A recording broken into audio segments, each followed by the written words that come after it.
I think it was just that I didn't know. Like I said, I didn't know um, what I needed to do in terms of trying to elevate basketball in Florence because and I wasn't saying anything bad, but I wanted to see some college and pro players from over there. I wanted to see some prowessness of uh, youth basketball, and the more and more that I worked with the Vipers, the kids started coming around all the time. Like they were at practice and Viper practice, and I was a GM, so I saw them. And then obviously with my son June, Sharone Jr. and Cartier and those kids, they were in the gym with me all the time. So they started being in the gym, and I was working them out. So that's when I started grind session, and from grind session, that kind of birthed the Carolina Chaos team, and then also the Big Shots Nation team. So I just kind of wanted that. I saw a lot of kids that really wanted to get better. Some of them didn't know how to get better, and I wanted to grow the aptitude of basketball in the Pee Dee area. Yeah, I got a chance to know each and one. There's like 20, 25 of them, but I got a chance to know them each on a personal level. Each kid has a different upbringing. Each kid has different situations with them, and I learned that with my own children. Though, I mean, my daughter played at Clemson and Auburn, and my son Wake Forest. So I know how to deal with that. Each kid differently. But these kids, I'll give you an example. Jamari Brown and Zion Gamble, they both play at South Florence, and they were really, really ball. They're like gym rats. Like you can't get them out of the gym, but they didn't know how to structure. They didn't know how to work. They didn't know how to work. They didn't know how to get better. How to the work ethic that it takes to get better, to be great. But they wanted to be great. They just didn't know how.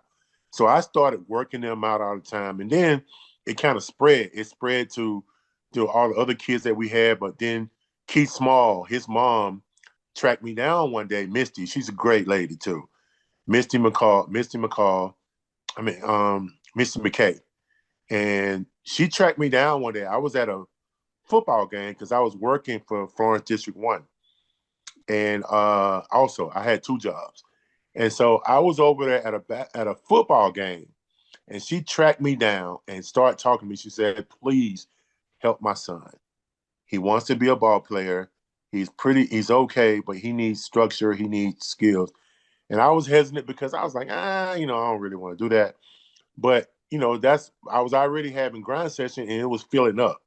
And so I said, all right, I'm going to let him in. And he turned out to be one of my best players. Matter of fact, he's now starting at Wilson. And I think he had 17 and 8 the other night. Took him a while. He's a senior, but he's a senior starter. Set the bench last year, and it just, and he calls me after every game. And like, okay, coach, I did this. Coach, I did that. I still have that relationship with him. So each one of those kids, and of course, the Justin Joe, who's Big Pancake. They call him Big Pancake. He's going to Charleston Southern, offensive lineman, best offensive lineman in the state. He was my center. And man, we used to go, Scott. We used to go to eat after the games. And so one time, I always told I used to pay for all of them. And I say, hey, we're getting the kids menu. We go to somewhere restaurant. I say, get the kids menu.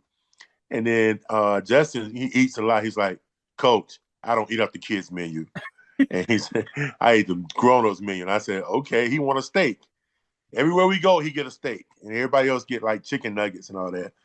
But like it's little things like that you come across. And of course, Terrence Moore, who was one of the best defensive linemen at South, they won a state championship last year, probably should have won this year.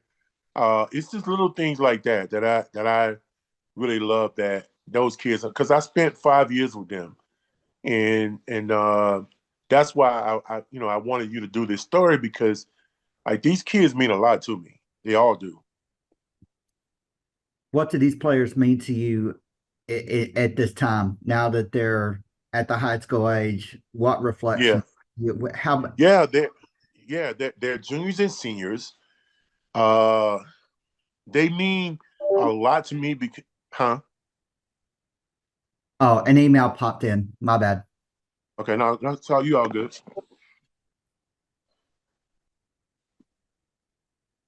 Okay. Please continue. I'm sorry. Yeah.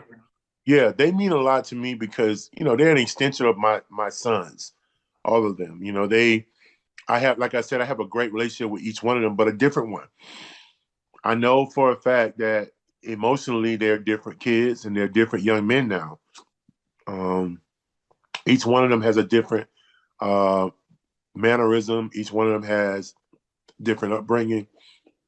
Each one of them thinks differently, and so I treat them all differently, but love all of them the same. So they mean a lot to me. They've meant that um, every day it seems I get a Facebook message or something like that, or a video or something they did because they all playing at different times of the week. Trinity Burns might play with Landon Wilson. They might play on a Wednesday. South Florence would play on a Friday. Wilson would play, or Darlington. I have a kid over in Darlington. Um, they all play at different days. So each day of the week, I got something good to think about. Just obviously, what do you think these kids have taken from the experiences with you? How do you think this will benefit them in the athletic arena and beyond? Yeah, I think they'll take the attitude, the perseverance, the how to get over stuff. Because I remember I told you we didn't win at first, especially even with Carolina Cass and Big Shots. When I moved it over from Adidas to Big Shots, we didn't win right away. We struggled early on, so I was just trying to teach them. And there was times that they were getting frustrated. We weren't winning. We would be in the games, and then we would lose, and we learned how to win. So I think they'll take um, this, and I can see it now. The other night, South lost to Wilson, and I called Keith, and no, Keith called me, and I said, "Well, what happened?" He was like, "I don't know, but it feels great to be on the court with my brothers." He meant everybody, although he's competitive. You know what I mean? He and Tristan Thompson and Brian Boston, they're on that team with Wilson, and then I got six on the soft team, but they all love each other. And I saw on Instagram where they all said, "Good game, guys. Love y'all." You know what I mean? That means something to me because I brought those kids together. They could easily be like, forget him. He's across town. He's this, but they don't act that way. They love each other. They compete, but they love each other, and that's what I would take out of it. Well done. Well